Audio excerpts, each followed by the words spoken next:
Hello dear students, কেমন আছো সবাই? আশা করি ভালোই আছো। তো চলে এসেছি তোমাদের সামনে আরো একটি নতুন ভিডিও নিয়ে। তো সেই ভিডিওটা কি, ক্লাস 11-এর তৃতীয় সেমিস্টার তোমরা শুরু করেছো। জৈব রসায়ন খুবই কঠিন জিনিস, এটা তোমাদের মনে একটা ভুল ধারণা থাকে। কেন না, জৈব রসায়নের টেকনিক, টিপস, মেকানিজম, টার্মিনোলজি এগুলো অনেক কঠিন কঠিন টার্ম থাকে, যেগুলোর জন্য তোমাদেরকে অনেক কঠিন লাগে জৈব রসায়ন। সেই জন্য জৈব রসায়ন তোমরা সঠিকভাবে বুঝতে পারো না।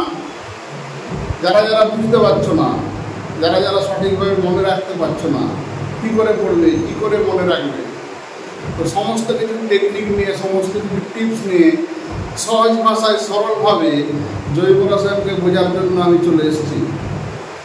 Welcome to pure chemistry class. সহজভাবে জৈব রসায়নকে বোঝার জন্য তোমরা আমার জৈব রসায়নের ভিডিওগুলি দেখতে থাকো। এই ভিডিওগুলি দেখা যদি তোমরা কমপ্লিট করে নাও, জৈব রসায়ন বুঝতে তোমাদের একটুকুও সমস্যা থাকবে না। জৈব রসায়ন জলের মতো সোজা লাগবে। যদি না বুঝতে পারো আমাকে তোমরা বলবে তাহলে, কিন্তু একটি শব্দ, তোমাদেরকে সমস্ত ভিডিও দেখা কমপ্লিট করতে হবে। আমরা প্রত্যেকটা পার্টে জৈব রসায়নের ভিডিও দিতে থাকবো। চ্যাপ্টার অনেক বড়, তো সেই হিসাবে তোমরা সমস্ত চ্যাপ্টারের ভিডিওগুলো ভালো করে ফলো করো। জৈব রসায়নের মধ্যে আর বিন্দুমাত্র তোমাদের সমস্যা থাকবে না, কোনো জড়তা থাকবে না, এইটুকু আমি তোমাদেরকে গ্যারেন্টি দিয়ে বলতে পারি। তো চলো শুরু করি জৈব রসায়ন নিয়ে আলোচনা। টাইপ অফ রিয়েজেন্ট বা বিকারকের শ্রেণী বিভাগ। জৈব যৌগের যে বিক্রিয়াটা আমরা আগেও দেখেছি, জৈব যৌগের বিক্রিয়াতে কি কি অংশ থাকে। সেখানে রিয়েক্ট্যান্ট বা বিক্রিয়ক ছিল, রিয়েজেন্ট ছিল, মানে ট্রানজিশন স্টেট বা অন্তর্বর্তী যৌগ ছিল, তারপরে প্রোডাক্ট ছিল। তো এর মধ্যে রিয়েক্ট্যান্ট নিয়ে আমরা আলোচনা করেছি কিছুটা, রিয়েজেন্টের টাইপ নিয়ে আলোচনা করেছি, অন্তর্বর্তী যৌগ নিয়ে আলোচনা করেছি। তো আজকে আমরা পড়ব রিয়েজেন্টের শ্রেণী বিভাগ। এই রিয়েজেন্ট কয় ধরনের হতে পারে। এই রিয়েজেন্টকে আমরা দুই ভাগে ভাগ করতে পারি। যেরকম আগে আমরা বলেছিলাম যে বিক্রিয়কের প্লাস মাইনাস অংশ থাকতে পারে, আর রিয়েজেন্টেরও প্লাস আর মাইনাস অংশ থাকতে পারে। রিয়েজেন্টের প্লাস রিয়েক্ট্যান্টের মাইনাস অংশ, আর রিয়েক্ট্যান্টের প্লাস রিয়েজেন্টের মাইনাস অংশের সাথে যুক্ত হয়। তাহলে প্লাস মাইনাস অংশের সাথে যুক্ত হবে। তো কখন রিয়েজেন্ট প্লাস থাকবে, কখন মাইনাস থাকবে, তার উপর ভিত্তি করে রিয়েজেন্টকে আমরা দুই ভাগে ভাগ করতে পারি। একটা হচ্ছে ইলেকট্রোফাইল,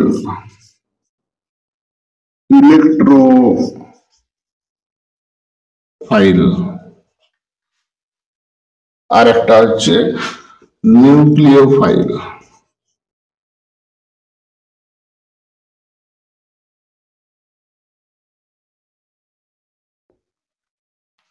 ইলেকট্রোফাইল কাকে বলবো বা কোন ধরনের বিকারককে বলবো?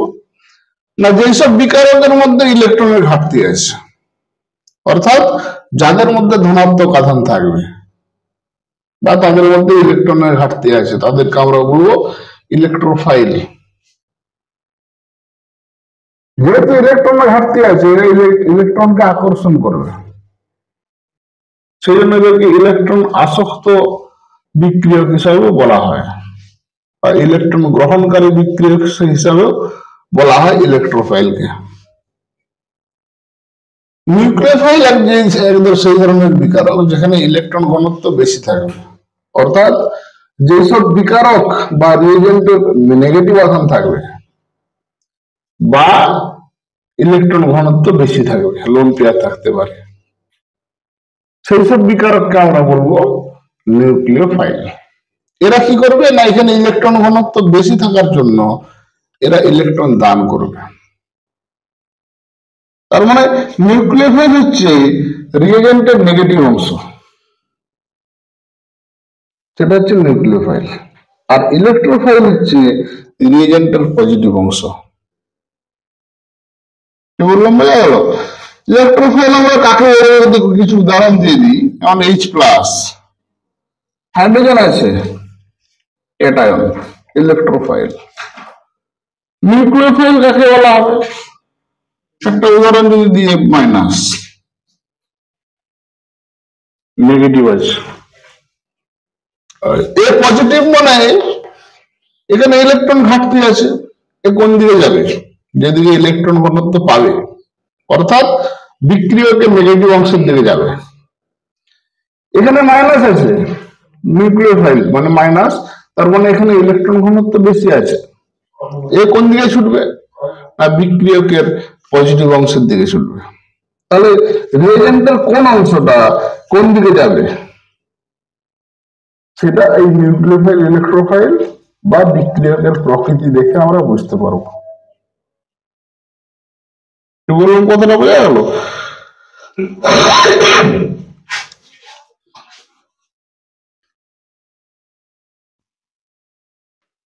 তো ইলেকট্রোফাইলের আরো উদাহরণ আছে, যেমন ধরো H প্লাস হলো, H প্লাস কে আমরা আরো একটা ভাবে লিখে থাকি H3 প্লাস, তাই তো? H3 প্লাস আর H প্লাস একই না আলাদা? বলো।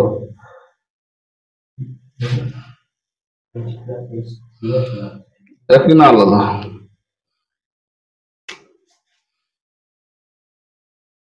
কি রে, দুটো একই। H প্লাস মানে অ্যাসিড, H3 প্লাস মানে অ্যাসিড, জলের সাথে যুক্ত হয়। Carbocation, electrophile.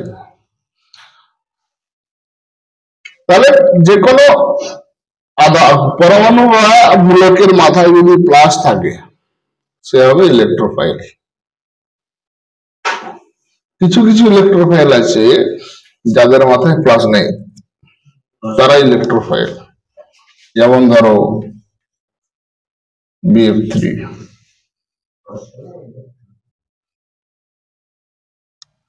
AlCl3,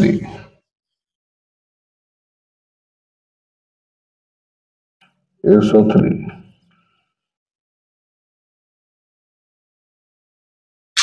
এগুলোকে আমরা ইলেকট্রোফাইল হিসাবে চিনব কি করে? প্লাস নাই, অথচ এদেরকে ইলেকট্রোফাইল বলা হচ্ছে কেন? তার কারণ এই অণুগুলিতে যে কেন্দ্রীয় পরমাণু আছে, এখানে বোরন আছে বি, এখানে অ্যালুমিনিয়াম আছে এল, এদের সর্ববহিস্থ কক্ষক যদি আমরা ইলেকট্রন বিন্যাস করি, দেখা যাবে এদের সর্ববহিস্থ কক্ষকে ইলেকট্রন ঘাটতি আছে। যেমন একটা উদাহরণ আমরা দিই, বোরনের যদি ইলেকট্রন বিন্যাস করি 1s2 2s2 2p1,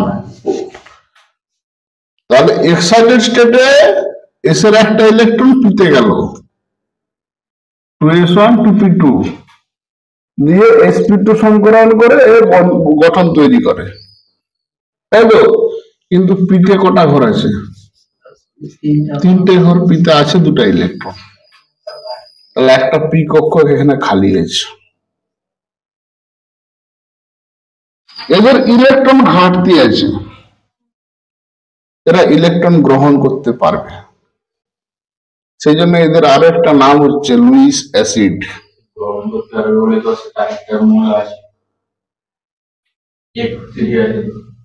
হ্যাঁ, তো আমি এতক্ষণ তো ওটাই বুঝালাম। 2s2 2p1 এর সাধারণ ইলেকট্রন বিন্যাস, পিতে একটা আছে, তাহলে BF3 যখন তৈরি করবে, 2s এর একটা ইলেকট্রন পিতে যাবে, পিতে গিয়ে 2s1 2p2 হলো, তাহলে পিতে তো দুটো ইলেকট্রন হলো আর এসে একটা ইলেকট্রন আছে, তিনটার সঙ্গে তিনটা ফ্লোরিন যুক্ত হবে, BF3 গঠন হয়ে গেল, sp2 সংকরায়ন। বাকি তো এখনো পি এর একটা ঘর খালি আছে। তো এখানে সে ইলেকট্রন গ্রহণ করতে পারবে, ইলেকট্রন ঘাটতি আছে, সেই জন্য এদের আরো একটা নাম হচ্ছে এরা লুইস অ্যাসিড। যেহেতু এরা ইলেকট্রন গ্রহণ করতে পারবে, এরা প্রশম দেখতে লাগছে, এদের মাথায় ক্যাটায়ন নেই, কিন্তু এরা ইলেকট্রোফাইল। যদি আমরা লুইস অ্যাসিডের ধারণা থেকে বলতে পারি, যারা লুইস অ্যাসিড তাদেরকে আমরা ইলেকট্রোফাইল বলবো। নিউক্লিওফাইলের উদাহরণ যদি আরো দিই, যে কোনো আনায়ন ক্ষেত্রে দিতে পারে F minus, Cl minus, O minus 2, N minus 3, OH minus, Cl minus, এরকম অনেক দিকে নেগেটিভ। নেগেটিভের মাথায় তুমি যদি এই দিয়ে দাও, সরি নেগেটিভ মূলক বা পরমাণুর মাথায় যদি নেগেটিভ আয়ন থাকে, তারাই নিউক্লিওফাইল। কারণ এরা এখানে ইলেকট্রন ঘনত্ব বেশি আছে, এরা ইলেকট্রন ঘনত্ব দান করতে পারবে, সেই জন্য এরা ইলেকট্রন দানকারী গ্রুপ বা ইলেকট্রন ডোনেটিং গ্রুপ। তার ইংরেজিটা আমরা লিখবো। তো এখানেও কিছু কিছু অণু বা মূলক আছে, যেমন ধরো H2, NH3 ইত্যাদি। এদের মধ্যে নেগেটিভ নেই, কিন্তু এরা নিউক্লিওফাইল। কেন না? এদের মাথায় লোন পেয়ার আছে। অক্সিজেনের যদি আমরা অষ্টক পূর্ণ দেখি, নাইট্রোজেন মাথায় লোন পেয়ার আছে।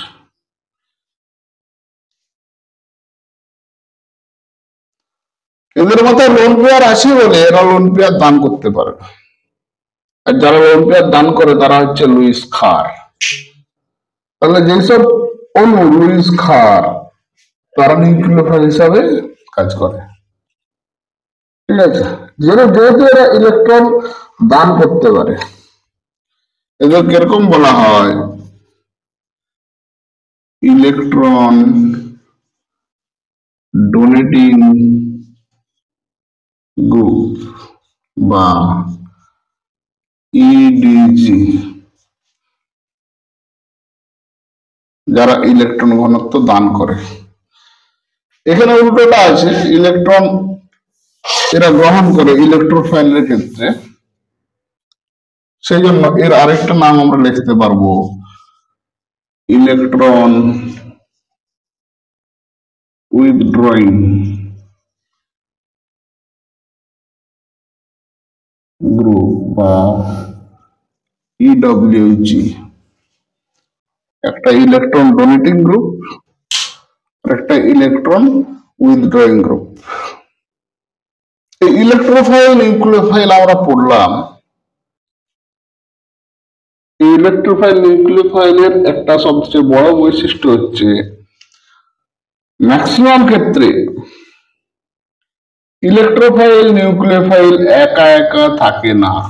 আমরা যেমন বললাম Cl মাইনাস নিউক্লিওফাইল, আমরা বললাম H plus nucleophile, sorry electrophile, এরা কখনো একা একা থাকবে না। যারা লুইস ক্ষার নিউক্লিওফাইল তারা একা একা থাকতে পারে বা যৌগ হিসেবে থাকতে পারে, কিন্তু F মাইনাস হিসাবে কখনোই আমরা বিকারক পাবো না, বা H প্লাস হিসাবে বিকারক আমরা কখনোই পাবো না।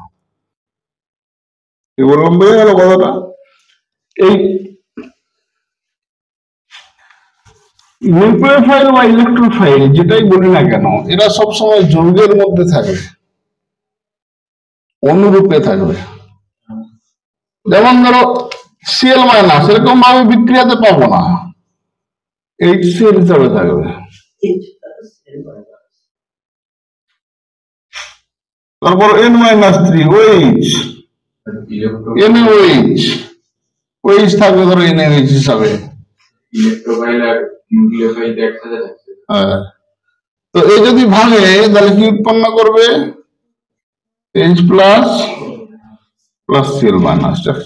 যেটা নেগেটিভ সেটা পজিটিভ, বিক্রিয়কের কোন অংশের সঙ্গে কোনটা যুক্ত হবে, নেগেটিভের পজিটিভের সাথে সিএলটা যুক্ত হবে, নেগেটিভের সাথে এইচটা যুক্ত হবে।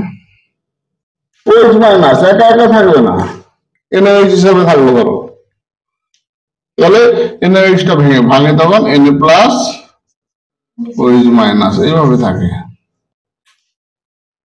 কি বললাম বোঝা গেল? বা এরকম হতে পারে এইচসিএল বা কেসিএল, এই ধরনের যৌগ বা অনুরূপে সবসময় ইলেকট্রোফাইল বা নিউক্লিওফাইল অবস্থান করে, কখনো ক্যাটায়ন রূপে নিউক্লিওফাইল থাকবে না। যে আমরা এরকমই নিউক্লিওফাইল দেখবো পরীক্ষার খাতায়, এর সঙ্গে এটি বিক্রিয়া করলে কি ঘটবে। তো আমাদেরকে তখন কি বুঝতে হবে যে এইটা ভেঙে কি নিউক্লিওফাইল বা কি ইলেকট্রোফাইল পাচ্ছি, আমাদেরকে সেটা তখন বুঝতে হবে।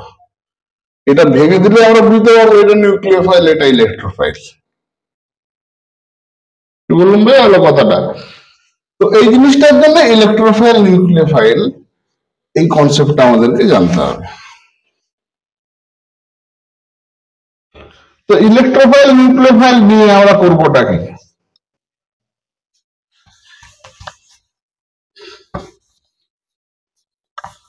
আমাদের নামকরণের পরেই মূল যে কনসেপ্ট ছিল সেটা বিক্রিয়াতেই ছিল, তাই তো?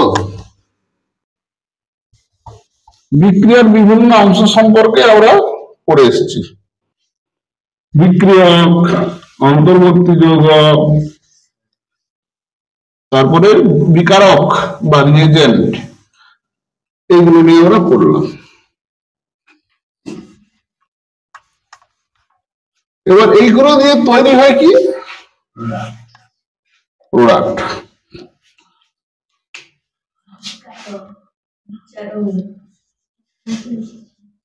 রিয়েক্ট্যান্ট বা বিক্রিয়ক,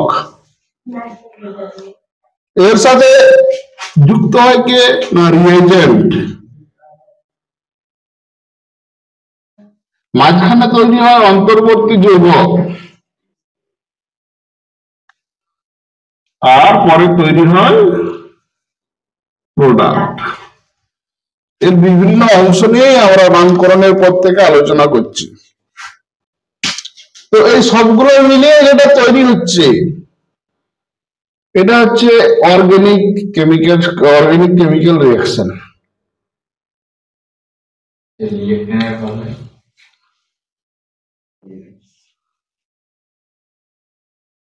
অর্গানিক কেমিস্ট্রি রিঅ্যাকশন বা অর্গানিক রিঅ্যাকশন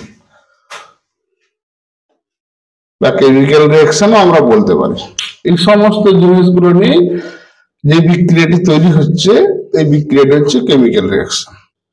তাহলে একটা কেমিক্যাল রিঅ্যাকশন বা অর্গানিক কেমিস্ট্রি রিঅ্যাকশন পড়তে গেলে আমাদেরকে কি কি জিনিস বুঝতে হবে, যেগুলো আমরা অলরেডি দেখে এসেছি বা পড়েছি সেইগুলি মাথায় রাখতে হবে। রিঅ্যাক্ট্যান্ট কোন ধরনের আছে, 1 ডিগ্রি আছে না 2 ডিগ্রি আছে না 3 ডিগ্রি আছে। রিয়েজেন্ট কোন ধরনের আছে, ইলেকট্রোফাইল আছে না নিউক্লিওফাইল আছে। রিয়েজেন্ট হচ্ছে রিঅ্যাক্ট্যান্টের সঙ্গে বিক্রিয়া করার পর কি ধরনের অন্তর্বর্তী যৌগ তৈরি হবে, সেটা আমরা বিক্রিয়ক দেখে বুঝতে পারবো, তারপর প্রোডাক্ট লিখব। জৈব যৌগ রিঅ্যাকশনের প্রোডাক্ট হচ্ছে অনেকগুলো হয়, কিন্তু বিভিন্ন বিক্রিয়ার ক্ষেত্রে এখানে একটা সুবিধা আছে, এই জৈব যৌগের বিক্রিয়াকে তোমাকে ব্যালেন্স করতে হবে না। এই জন্য আমি তীর চিহ্ন দিয়ে লিখেছি বিক্রিয়াকে, ব্যালেন্সের প্রয়োজন নেই। আর একটা সুবিধা আছে কি, এখানে মূল যে বিক্রিয়াজাত পদার্থ সেটার উপর বেশি জোর দেওয়া হবে বা বেশি কনসেন্ট্রেট করা হবে। বাকি যে বিক্রিয়াজাত পদার্থ যেগুলোকে আমরা বাই প্রোডাক্ট বলে থাকি সেগুলো না লিখলেও চলবে, এটা একটা সুবিধা আছে। কিন্তু জৈব যৌগের বিক্রিয়া পড়তে গেলে আমরা ছোটবেলা থেকে যেরকম বিক্রিয়া করে এসেছি, এটা প্লাস এটা সমান ওটা, এরকম হবে না। তোমাকে বিক্রিয়কের টাইপ আগে বুঝতে হবে। রিএজেন্ট আগে বুঝতে হবে, তারপর গিয়ে প্রোডাক্ট পারবে। বললাম বোঝা গেল? তো এতগুলো জিনিস নিয়ে তৈরি হয়েছে অর্গানিক কেমিস্ট্রি রিয়াকশন। এই রিয়াকশনকে আমরা কয়েকটি ভাগে ভাগ করতে পারি। এই পুরোটিকে কি বলবো তাহলে? রিয়াকশন।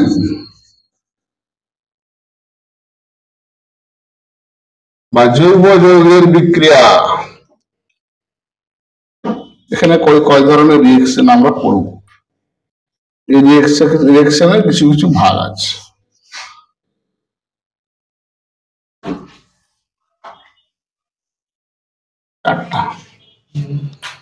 প্রধানত দুটো ভাগ আছে, সেই ভাগটা নিয়ে আমরা অতটা ইন্টারেস্টেড নয়। প্রধানত দুটো ভাগ আছে, এটা হচ্ছে প্রধান ভাগ। তারপরে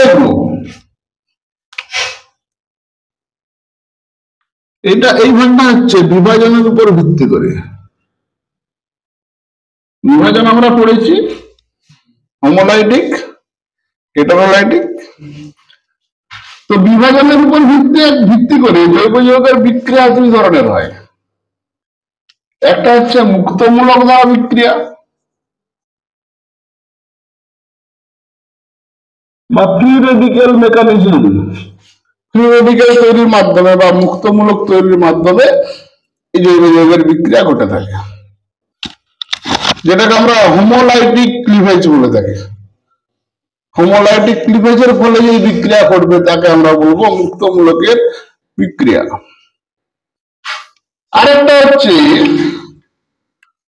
আয়নের মাধ্যমে বিক্রিয়া, আয়ন তৈরির মাধ্যমে বিক্রিয়া, যেখানে হেটারোলাইটিক বিভাজন ঘটবে। কার না? রিঅ্যাকট্যান্টের অসম বিভাজন ঘটবে, তার ফলে একটা ক্যাটায়ন তৈরি হবে, একটা অ্যানায়ন তৈরি হবে। সেই বিক্রিয়াটাকে আমরা বলবো আয়নের মাধ্যমে বিক্রিয়া। এইটা হচ্ছে জৈব যৌগের মূল দুটো টাইপের বিক্রিয়া।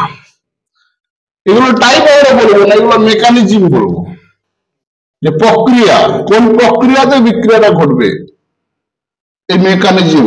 এই দুটোকে বলা হচ্ছে মেকানিজম বা ক্রিয়া কৌশল।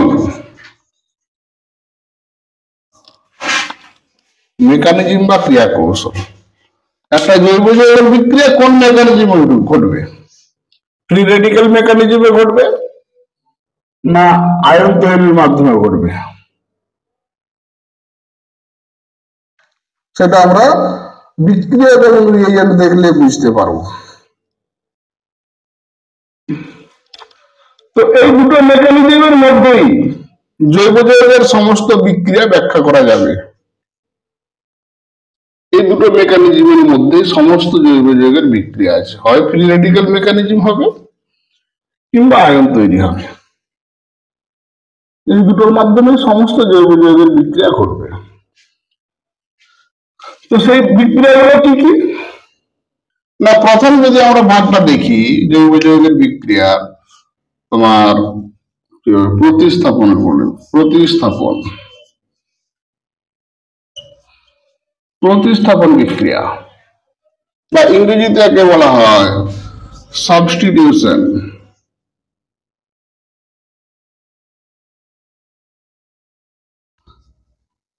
Substitution reaction.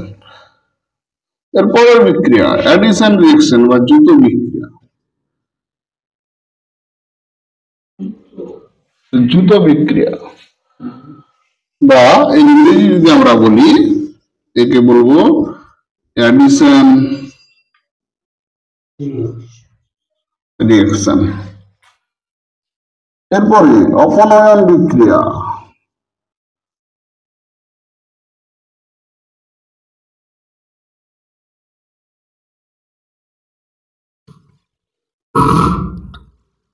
ইংরেজি তাই করবো, এটা ইংরেজি হচ্ছে এলিমিনেশন।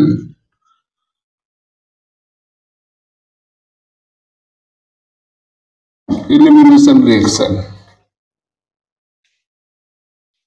এরপরে আরেকটা ধরনের বিক্রিয়া আছে, পুনর্বিন্যাস বা রিঅ্যারেঞ্জমেন্ট।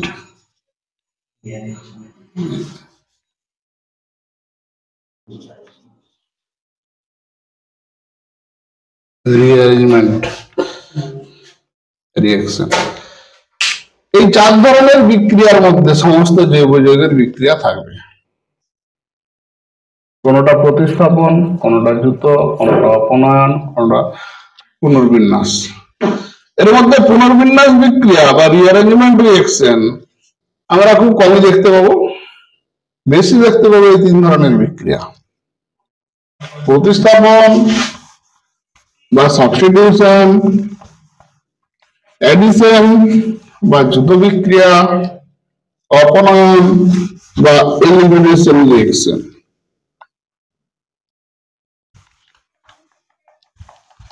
এই প্রত্যেকটা বিক্রিয়ার টাইপ সম্পর্কে আমরা আলোচনা করব। বিক্রিয়াগুলো কি কি রকম দেখে আমরা কি করে চিনবো যে এই ধরনের বিক্রিয়া ঘটবে,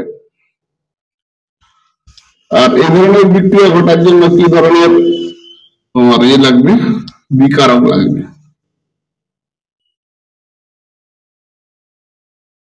প্রত্যেকটা বিক্রিয়ার চিনবো আমরা এখানে।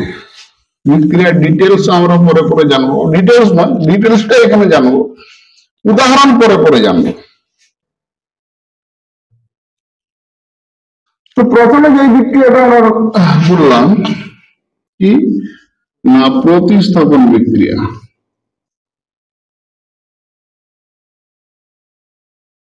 প্রতিস্থাপন বিক্রিয়া বা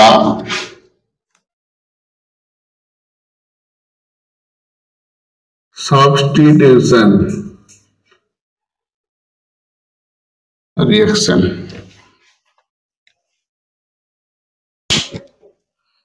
সাবস্টিটিউশন রিঅ্যাকশন বা প্রতিস্থাপন বিক্রিয়া।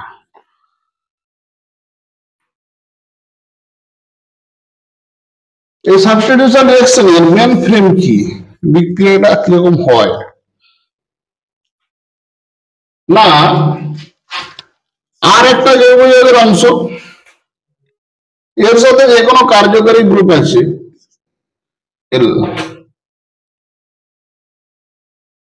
এর সাথে এই যুক্ত হয়ে তৈরি হলো আর ছিল, আর এর তার সাথে বিক্রিয়া করলো, তৈরি হলো কি আর এখানে কি পরিবর্তন ঘটেছে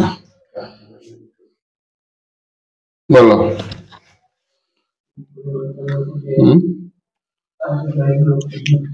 এখানে এ হচ্ছে এল কে প্রতিস্থাপিত করেছে, সেই জন্য এই বিক্রিয়াটা হচ্ছে প্রতিস্থাপন বিক্রিয়া। মানে শরীর দিয়ে বসেছে, আর এল ছিল, এল এর জায়গা কে এসছে, এ এসছে, তার মানে এল কে সরিয়ে এ বসেছে,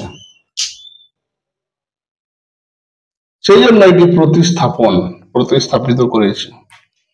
এখানে এল আর এ আমি এমনি লিখিনি, আর এর সাথে যেই গ্রুপটা থাকবে এল, সেই গ্রুপটাই প্রতিস্থাপিত হবে। সেই জন্য এখানে বিক্রিয়কের সঙ্গে এর হবে লিভিং গ্রুপ,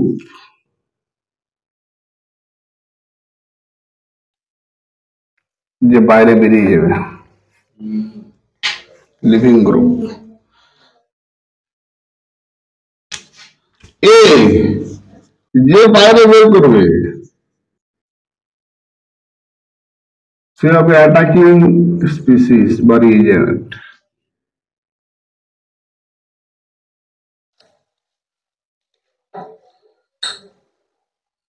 এই অ্যাটাকিং স্পিসিস আমি কেন বললাম, ইলেকট্রোফাইল, নিউক্লিওফাইল বলে দিতে পারি, ইলেকট্রোফাইল বলে দিতে পারি, কেন বললাম তার কারণ আছে। অ্যাটাকিং স্পিসিস মানে যে অ্যাটাক করছে কাকে, এল কে, সে বেরিয়ে যাচ্ছে বলে তাকে বলা হয় লিভিং গ্রুপ। কি বললাম বোঝা গেল? তাহলে অ্যাটাকিং স্পিসিস লিভিং গ্রুপকে প্রতিস্থাপিত করে প্রোডাক্ট তৈরি করবে।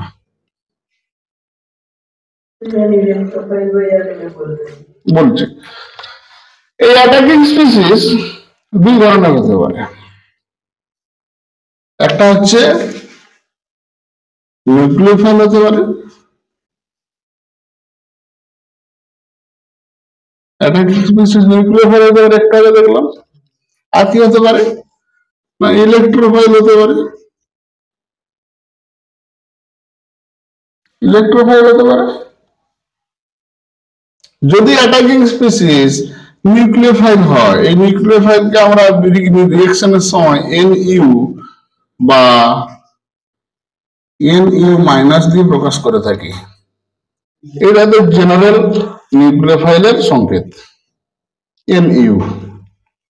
ইলেকট্রোফাইলকে আমরা E বা E প্লাস দ্বারা প্রকাশ করে থাকি। এটা ইলেকট্রোফাইলের জেনারেল সংকেত। এরপর দেখো এখানে এর জায়গায় নিউক্লিওফাইল থাকতে পারে বা ই থাকতে পারে, না একসাথে সবসময় নাও থাকতে পারে। হ্যাঁ সেটাও ঠিক, দুটো একসঙ্গে থাকলেও থাকতে পারে।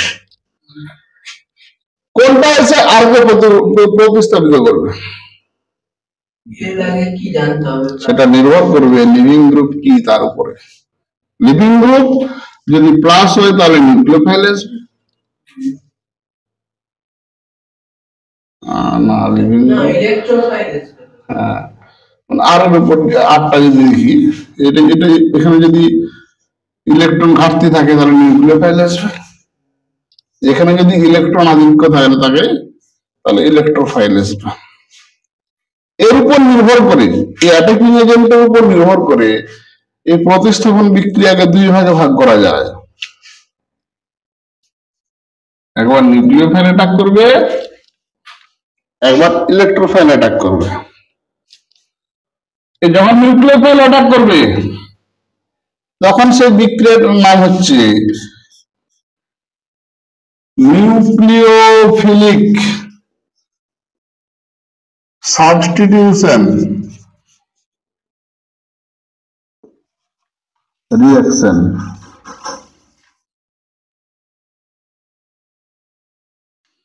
রিঅ্যাকশন।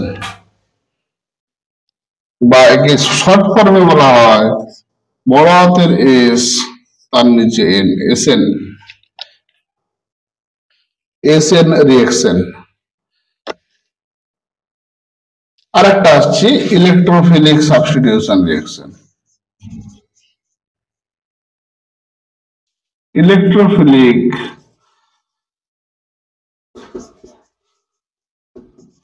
Substitution reaction. তুই যদি পড়ার সময় ভাবতি যে এতগুলো অক্ষর আমি কেন পড়বো, না কাজ একই নয়, সেটা তোমরা উদাহরণের সময় বুঝতে পারবে কোনটার কাজ একই কোনটার কাজ আলাদা।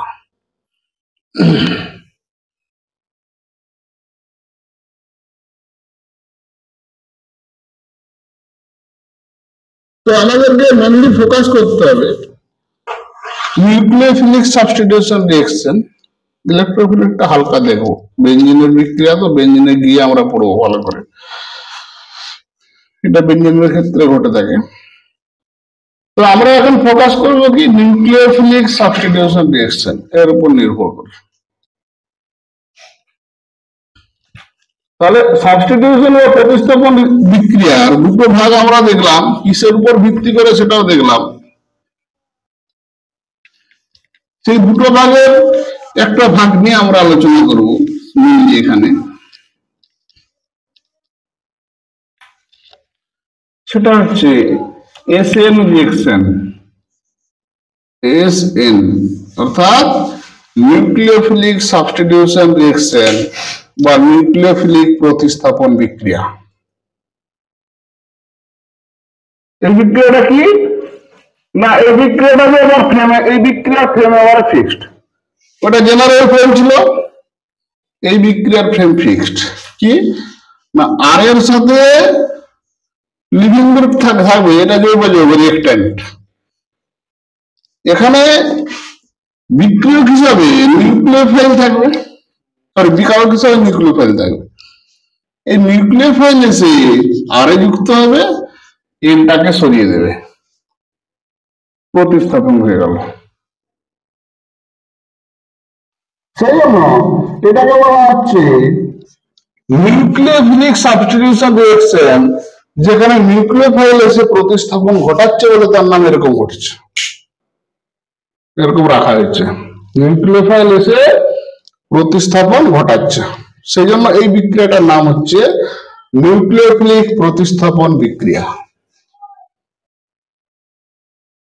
কি বললাম বুঝা গেল? তো এইটাকে বলা হচ্ছে এসএন বিক্রিয়া,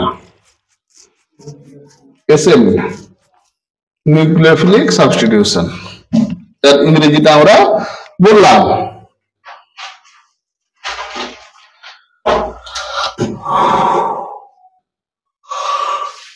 এই নিউক্লিওফিলিক সাবস্টিটিউশন আবার দুই ধরনের হয়।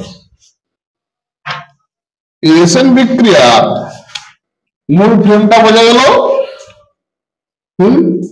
এখানে নিউক্লিওফাইল এসে অ্যাটাক করবে, এটা ফিক্সড হয়ে গেল, আর এখানে যে আছে সে লিভিং গ্রুপ হিসাবে বেরিয়ে যাবে। এই এসএন বিক্রিয়াকে দুটো ভাগে ভাগ করা যায় বিক্রিয়ার মেকানিজম অনুযায়ী। একটা হচ্ছে SN2, আর একটা হচ্ছে SN1, আর একটা SNI আছে, সেটা আমরা পড়বো না এখানে। SNI এক ধরনের আছে। তো SN2 রিঅ্যাকশন নিউক্লিওফিলিক সাবস্টিটিউশন রিঅ্যাকশনের একটা ভাগ। তাহলে SN2 পুরো নাম কি হবে? নিউক্লিওফিলিক সাবস্টিটিউশন 2 আর নিউক্লিওফিলিক সাবস্টিটিউশন 1। তাহলে SN নাম ছিল যা ছিল তাই আছে, শুধু এখানে 1-2 একটা বসে গেছে, আর কিছু পার্থক্য নেই।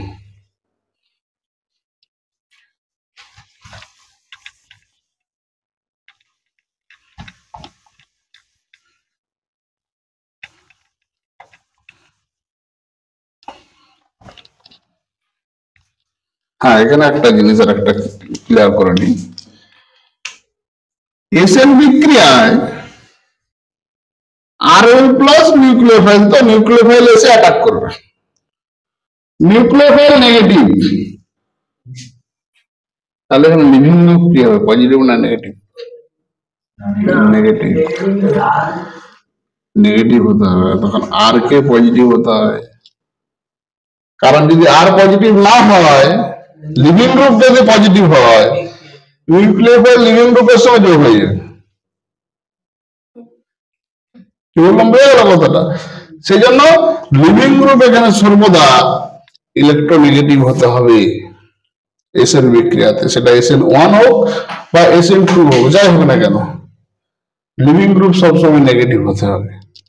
দেখ এবার ভালো করে বুঝ, বিক্রিয়কের প্লাস মাইনাস অংশ পেয়ে যাচ্ছে,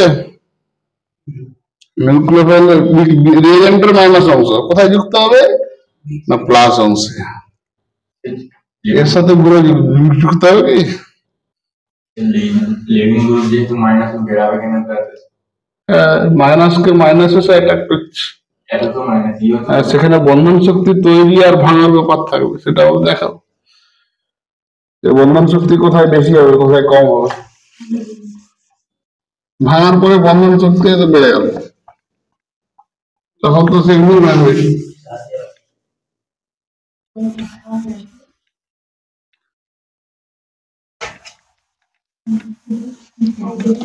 এখানে আমরা দেখবো SN2 বিক্রিয়া, SN2 নিউক্লিওফিলিক সাবস্টিটিউশন 2। এই বিক্রিয়ার একটা উদাহরণ দিই, CH3Br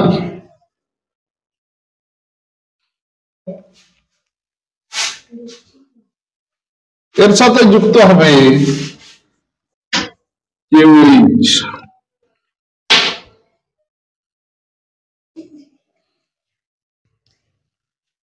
তৈরি হবে CH3OH প্লাস KBr। এটি একটি SN2 বিক্রিয়ার উদাহরণ।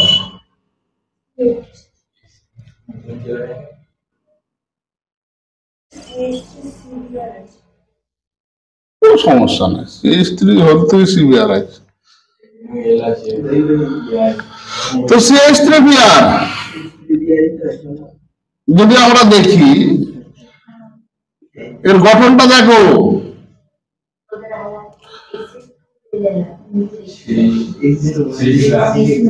CH3Br এখানে দেখো KOH K plus OH minus.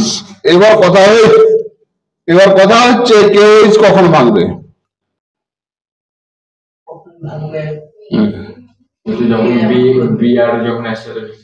এখানে যখন জলীয় দ্রবণ থাকবে,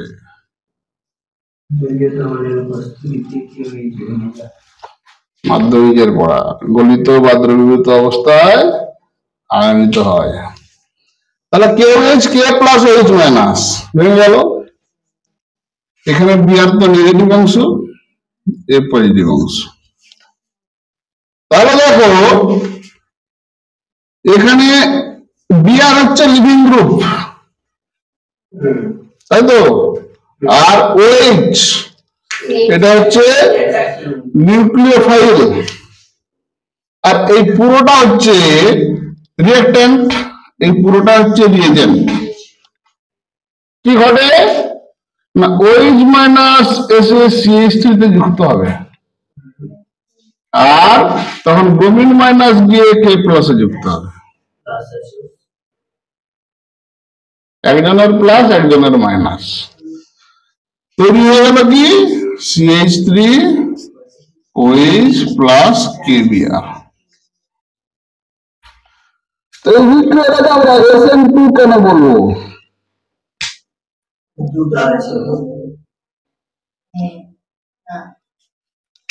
এখানে এটা বোঝা যায় বিক্রিয়ার হারের সাহায্য।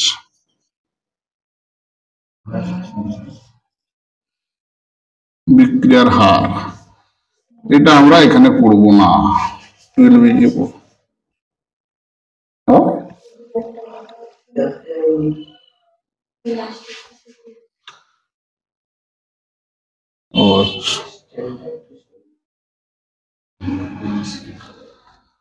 বিক্রিয়ার হার মানে আমরা কি বলতে পারি না, কে একটা ধ্রুবক,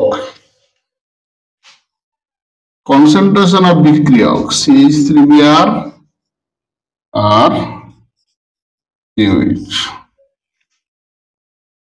এই বিক্রিয়ার হার আমরা কিছুটা 11-এ পড়বো, ফিজিক্যালে, বাকিটাকে 12-এ পড়বো। তো এখানে শুধু বিক্রিয়ার এটা 2 বলা হচ্ছে, তার জন্য এই লাইনটা আমাকে আনতে হচ্ছে। এই বিক্রিয়ার যে মেকানিজম আছে আমরা দেখাবো, মেকানিজমে এই স্টেপটা হচ্ছে স্লো স্টেপ। এই যে স্টেপটা আমি লিখলাম যে এসে একে যুদ্ধ ধরবে, এটা হচ্ছে স্লো স্টেপ। তো এই স্টেপের বিক্রিয়ার হার যদি আমরা লিখি, বিক্রিয়ার হারে বিক্রিয়ক আছে একটা দুটা, ঠিক আছে, সেই জন্য SN2 হচ্ছে দ্বিতীয় ক্রমের বিক্রিয়া। দ্বিতীয় ক্রমের বিক্রিয়া, সেই জন্য তার মাথায় 2 বসানো হয়েছে। কি বললাম, কথাটা বুঝা গেল? দ্বিতীয় ক্রমের বিক্রিয়া, দুটা রিঅ্যাকট্যান্ট বিক্রিয়ক আছে বলে। হ্যাঁ, সেটা বিক্রিয়ার মধ্যে বিভিন্ন অংশ, কিন্তু আমরা যদি এখানে একটা মেন কেমিক্যাল রিঅ্যাকশন দেখি, সমানের বাঁদিকে বিক্রিয়ক, ডান দিকে প্রোডাক্ট, তাই তো? এখানে বিক্রিয়ক দুটো আছে, সেজন্য তার হার হচ্ছে 2, সেই জন্য দ্বিতীয় ক্রমের বিক্রিয়া, সেই জন্য তার মাথায় 2 বসানো হয়েছে, SN2। বুঝা গেল? তাহলে SN2 হচ্ছে দ্বিতীয় ক্রমের বিক্রিয়া।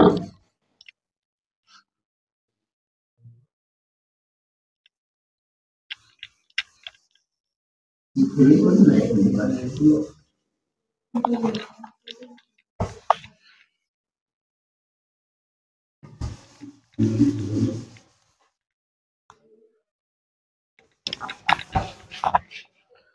এর মেকানিজম আমরা দেখি,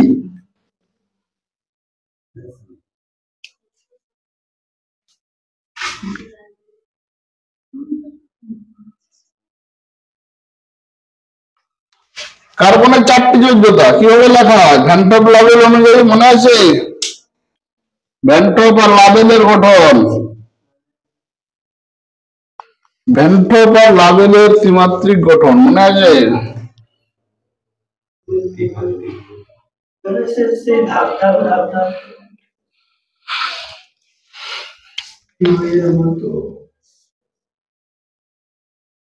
একটা আপার ধাপে প্লেন আর একটা হচ্ছে বিলো দ্য প্লেন আর একটা হচ্ছে প্লেন।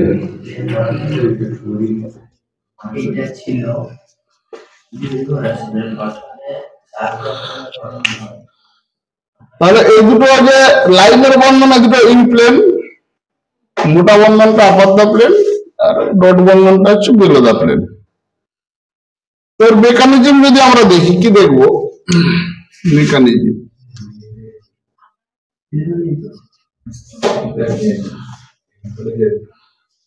এখানে কি হয় না, ওএইচ মাইনাস আছে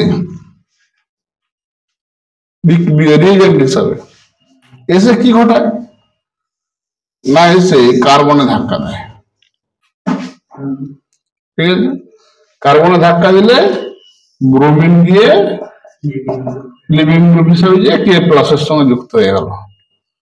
তাহলে এখানে তৈরি হয়ে গেল কি কে বিআর, এটা তো হয়ে গেল। এটা তৈরি হলো দেখো ওইচ সি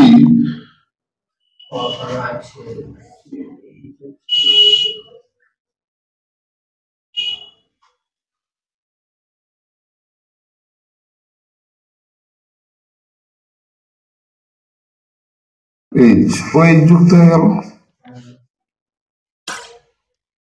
তাই তো? ব্রোমিন ওইচ যুক্ত তোমার অ্যাটাক করলো, ব্রোমিন বেরিয়ে গেল, ওইচ যুক্ত হয়ে গেল। এটার সঙ্গে এটার কি পার্থক্য আছে? এটা রিঅ্যাক্ট্যান্ট বা বিক্রিয়ক, এটা প্রোডাক্ট। এদের মধ্যে কি পার্থক্য দেখতে পাচ্ছ?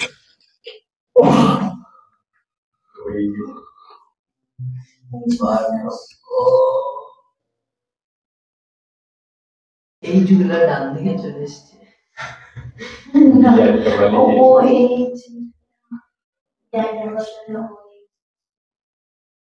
দুটো পার্থক্য আমরা দেখতে পেয়েছি। বিআরের বদলে ওয়েজ এসছে, এটা তো নিউক্লিওফাইল অ্যাটাক করেছে। আর একটা এখানে হাইড্রোজেন গুলো এদিকে ছিল, এখানে উল্টো দিকে চলে গেছে, দেখে না যায়নি।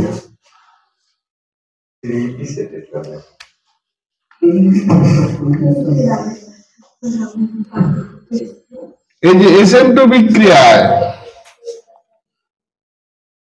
এটা কেন উল্টে গেছে?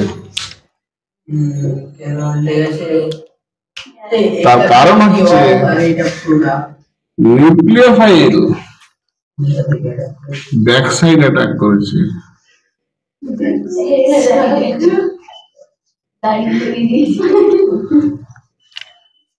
SN2 বিক্রিয়া মানে ব্যাক সাইড অ্যাটাক।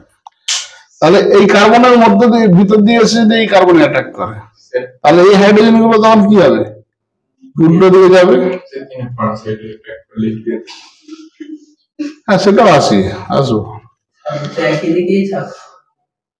তাহলে SN2 বিক্রিয়া নিউক্লিওফাইল সবসময় ব্যাক সাইড অ্যাটাক করে SN2 তে।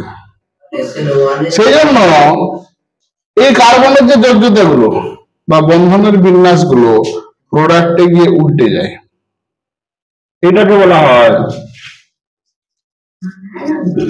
ইনভার্সন অফ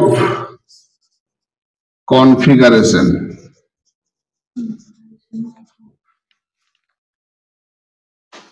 তাহলে SN2 বিক্রিয়া দুটো জিনিস ঘটে, একটা ব্যাকসাইড অ্যাটাক ঘটে, তারপরে ইনভার্সন অফ কনফিগারেশন ঘটবে। এশিয়ান বিক্রিয়া হলে ওয়েবসাইট এটা SN2,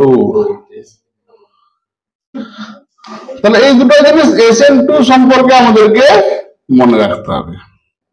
SN2 বিক্রিয়ার এই দুটো হচ্ছে মূল বৈশিষ্ট্য, আর একটা ক্রম, তার ক্রম 2 বলে তাকে আমরা দ্বিতীয় ক্রমের বিক্রিয়া বলে থাকি, সেজন্য তার নাম হচ্ছে SN2।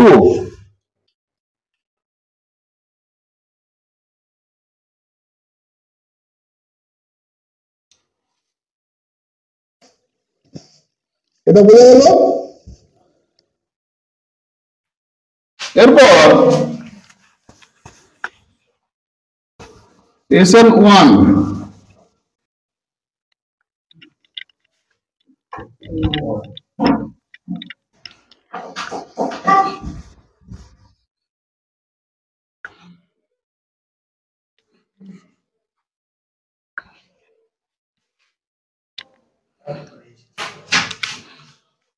Nucleophilic substitution 1। এই বিক্রিয়াটাও একই, ধরো CH3Br KOH CH3OH plus KBr, একই রকম দেখতে। তাহলে এই বিক্রিয়াটাকে আমরা SN1 কেন বলবো? তার কারণ হচ্ছে এর মেকানিজম। এখানে প্রথম ধাপে কি হয়, স্টেপ 1,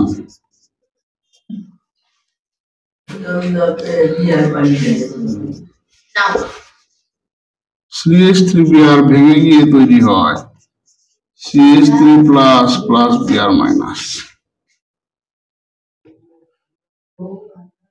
ঠিক আছে, তাহলে CH3 প্লাস আর এখানে OH মাইনাস পরস্পর যুক্ত হয়ে তৈরি করে CH3OH। এটা হচ্ছে স্টেপ 2।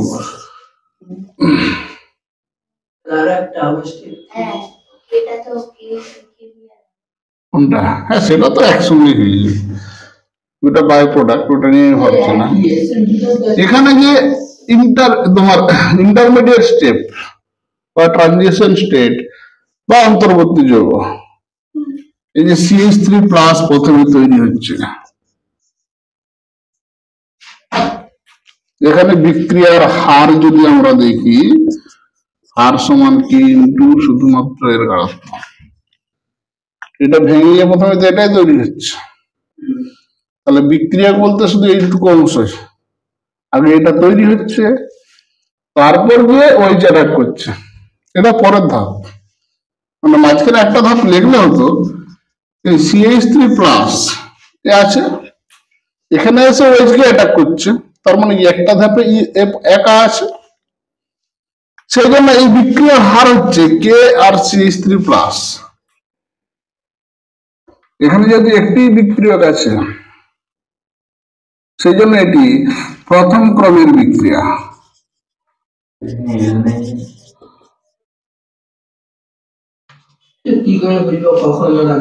সেটা আসবো, ওটাই তো প্রশ্ন। এটা তো এল হয়ে গেল, এটা এমনি চলে গেল, বিয়ারটা কোথায় ছিল, যেহেতু ওই ছিল। তাহলে প্রথম ক্রমের বিক্রিয়া গেল, বিক্রিয়ার হারে একটি বিক্রিয়ক আছে বলে, সেই জন্য এর নাম হচ্ছে SN1। তো SN1 বিক্রিয়া তোমার 3 ডাইমেনশনাল মেকানিজম যদি আমরা দেখি,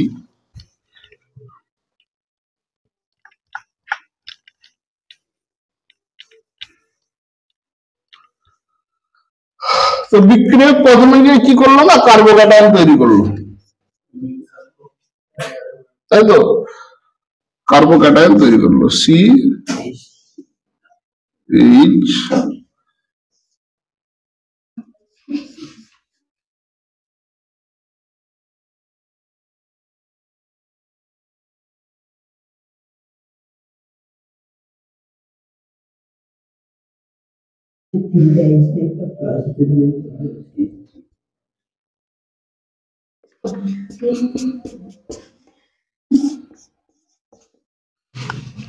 বিআর এটা তো এ প্রথমে ভেঙে গিয়ে এখানে কার্বোক্যাটায়ন তৈরি করলো, তার মানে এটা নেই। এবার নিউক্লিওফাইল এসে এই কার্বোক্যাটায়নের সঙ্গে যুক্ত হবে, যুক্ত হয়ে তৈরি হবে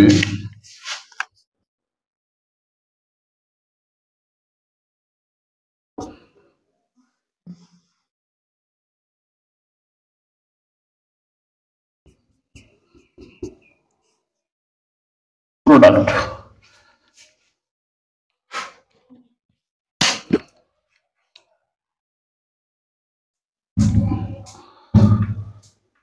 এখানের মধ্যে দুটোর মধ্যে কি পার্থক্য?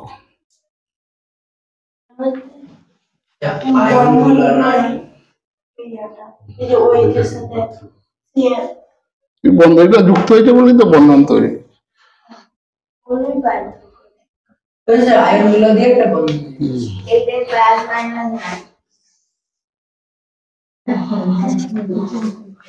তাহলে SN1 বিক্রিয়াতে ফ্রন্ট সাইড অ্যাটাক হয়,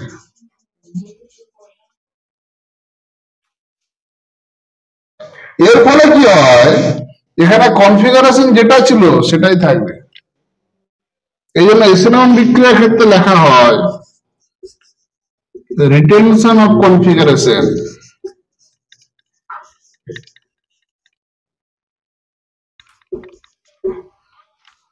কনফিগারেশন যা ছিল তাই থাকে। SN2 এর ক্ষেত্রে যেমন দুটো ছিল, ব্যাক সাইড অ্যাটাক আর ইনভার্সন অফ কনফিগারেশন। SN1 এর ক্ষেত্রে এই দুটো টার্ম খুব গুরুত্বপূর্ণ। SN1 এ ফ্রন্ট সাইড অ্যাটাক হয় এবং রিটেনশন অফ কনফিগারেশন হয়। এই কনফিগারেশন জিনিসটা সম্পর্কে পরে আমরা আরো আলোচনা করব। এখানে ফ্রন্ট সাইড অ্যাটাক কেন হচ্ছে না, কার্বোক্যাটায়নের সামনের অংশটা ফাঁকা আছে, বন্ধন নেই, সেই জন্য সে ফ্রন্ট সাইড অ্যাটাক করছে। তো এটা হচ্ছে SN1 বিক্রিয়া। আচ্ছা, প্রথমে বলো প্রতিস্থাপন বিক্রিয়া আমরা দেখলে চিনতে পারবো কি পারবো না? যে কোনো একটা বিক্রিয়া আমাকে দিয়ে দিল, দিয়ে বললো এটা প্রতিস্থাপন কি প্রতিস্থাপন নয়, এটা চেনা যাবে কি যাবে সেটা প্রতিস্থাপিত হবে, এটা বলে আমরা চিনতে পারবো, তাই তো? প্রতিস্থাপন বিক্রিয়া।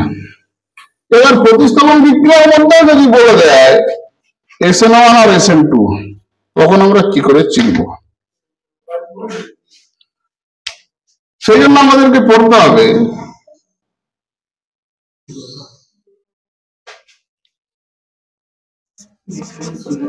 SN1 SN2 কালি हो जा।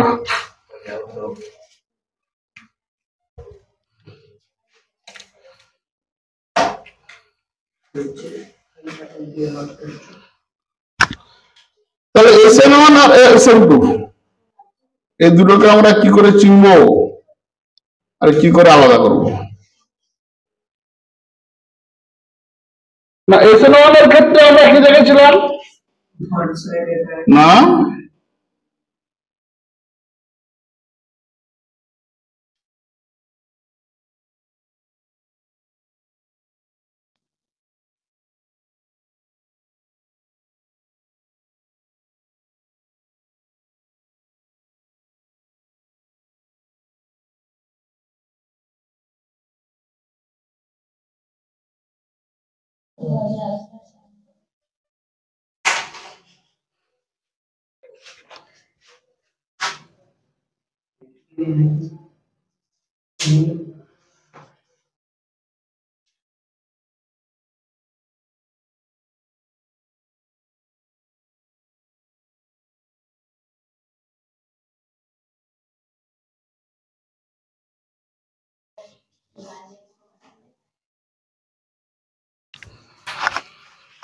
এটা SN1 আর SN2 এর মধ্যে পার্থক্য। এটা কেন ঘটছে সেটা আগে দেখো।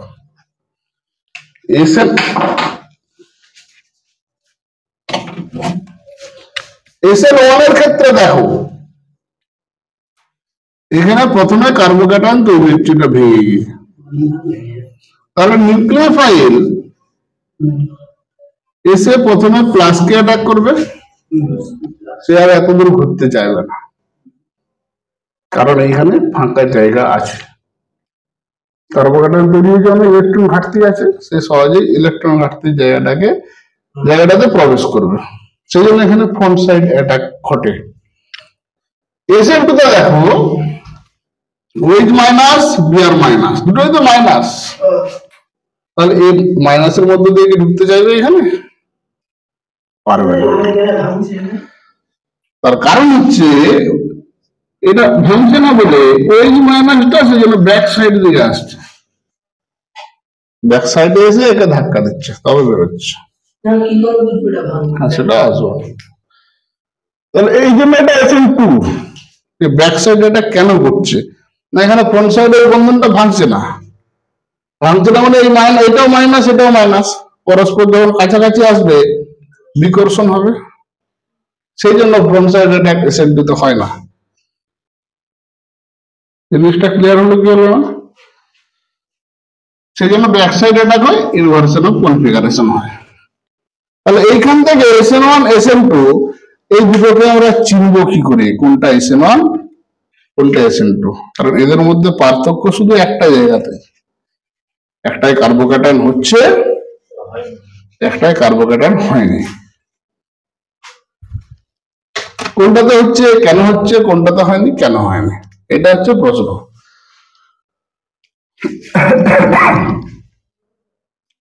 এটাতে কার্বোক্যাটায়ন তৈরি হচ্ছে, কার্বোক্যাটায়ন কখন তৈরি হয়? যখন ইলেকট্রনের বেশি থাকে। কার্বোক্যাটায়ন কখন তৈরি হয়? পাও। আর এই যে নিউট্রন বলে দেয়, এই বন্ধনটা ভাঙে বলেই কার্বোক্যাটায়ন তৈরি হয়।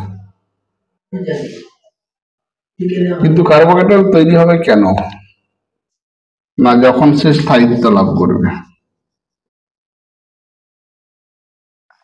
স্থায়িত্ব লাভ করবে। কার্বোক্যাটায়ন কখন স্থায়িত্ব লাভ করবে? যখন সে 3 ডিগ্রি হবে। কার্বোক্যাটায়নের স্থায়িত্ব 3 ডিগ্রি, এটার দেন 2 ডিগ্রি, এটার দেন 1 ডিগ্রি। তাহলে প্রথম ধাপে আমরা যেটা দেখালাম সেটা হচ্ছে লিভিং গ্রুপের ঝামেলা। এখানে লিভিং গ্রুপ বিকর্ষণ আছে বলে ব্যাক সাইড অ্যাটাক করে, এখানে লিভিং গ্রুপের সমস্যা নেই বলে ফ্রন্ট সাইড অ্যাটাক করে। কিন্তু এখানে আছে, এখানে কেন নেই, বা এখানে আছে এখানে কেন নেই, এটা যদি বলি তখন আমাকে দ্বিতীয় ব্যাখ্যা কার্বোক্যাটায়ন দিয়ে আর এর উপর নির্ভর করবে। SN1 বিক্রিয়াতে আর যেটা ব্যবহার করা হয় সেটা হয় 3 ডিগ্রি কিংবা 2 ডিগ্রি, কিছু উপায় না থাকলে 1 ডিগ্রি। অর্থাৎ এখানে যে এই যে তিনটে আমরা যোগ্যতা দিচ্ছি, সি,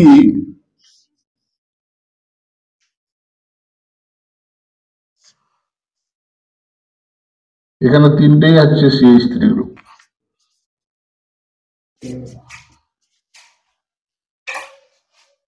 তার মানে কি এটা 3 ডিগ্রি কার্বোক্যাটায়ন, এর সঙ্গে লিভিং গ্রুপ যুক্ত আছে, বা 3 ডিগ্রি কার্বোক্যাটায়ন বলছি, 3 ডিগ্রি কার্বন, এর সাথে লিভিং গ্রুপ যুক্ত আছে। এখানে যদি নিউক্লিওফাইল আসতে চায়, ব্যাক সাইডে আসতে পারবে? তিনটে বড় গ্রুপ CH3 CH3 CH3, এদিকে স্টেরিক রিপালশন, স্টেরিক রিপালশনের জন্য এইদিকে আসতে পারবে না, সেই জন্য সেইটাকে ভাঙবে, তারপর এদিকে আসবে না। তাহলে কার্বোক্যাটায়ন তৈরি হবে কখন? যখন আর 3 ডিগ্রি হবে। তাহলে এখানে SN1 SN2 এর মধ্যে পার্থক্য কে করবে? আর। আর যদি 3 ডিগ্রি হয় তাহলে সে সবসময় SN1 এ যাবে, কারণ 3 ডিগ্রি কার্বোক্যাটায়ন বেশি স্থায়ী। SN2 এর ক্ষেত্রে দেখো, যদি আমরা এটা করি,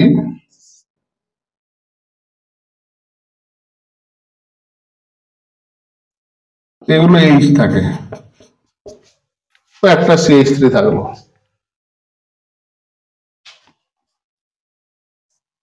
এর সঙ্গে এবার ওই ছিল, ওই ফ্রন্ট সাইডে আসবে নেগেটিভ, এখানেও নেগেটিভ, এখানে একটা বিকর্ষণ বল তৈরি হবে, আসবে না, আসতে পারবে না, সেই জন্য এই ব্যাক সাইডে আসবে, এটাকে ভাঙবে,